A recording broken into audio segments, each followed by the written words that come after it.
If we wanted proof to see if MKUltra was still active today, he said we should investigate the Oklahoma bombing, and specifically the background of the terrorist Timothy McVeigh. There was at the federal building north of the court, at the courthouse.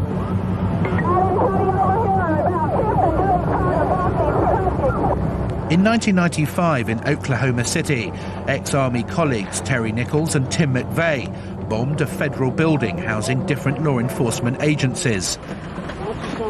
The enormous car bomb killed 168 people.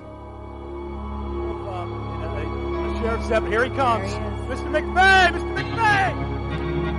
Hear the crowd booing. The immediate question was, why did McVeigh commit the biggest terrorist act on American soil? The official story is that when he was in the Army, he became frustrated and depressed because he couldn't make the Special Forces.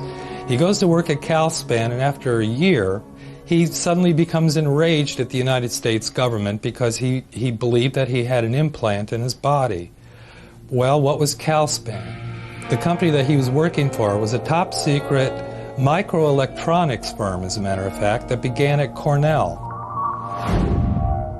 Days after McVeigh was arrested, the Boston Globe interviewed his closest friends. They said that McVeigh had complained about having been implanted by the government. So could CalSpan, as Alex Constantine alleges, be a site for MKUltra? And if so, was McVeigh an implanted Manchurian candidate?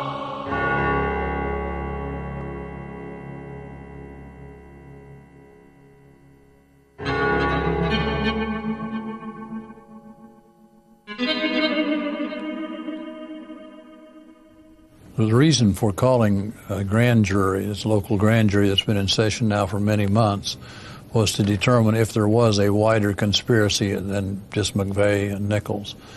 And so for months now we've been taking testimony from anyone who claimed to have knowledge that there was any broader conspiracy or that there were any other individuals involved. But secondly, to see they claimed that there was information that federal employees had been notified ahead of time that there was going to be a bombing that day and they shouldn't go to work.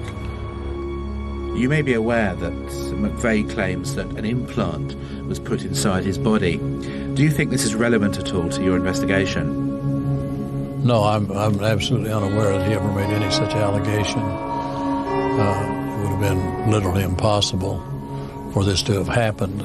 But this is the first time I have heard any allegation having to do with having implants or anything of that nature.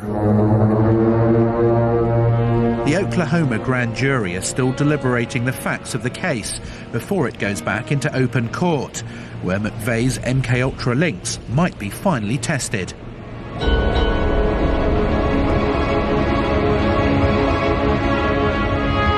In the last few years, MKUltra victims have begun to speak out. Victims of mind control experimentation, along with psychiatrists and therapists, have formed an organisation called ACE. They're campaigning for the government to reinvestigate the ongoing mind control programs.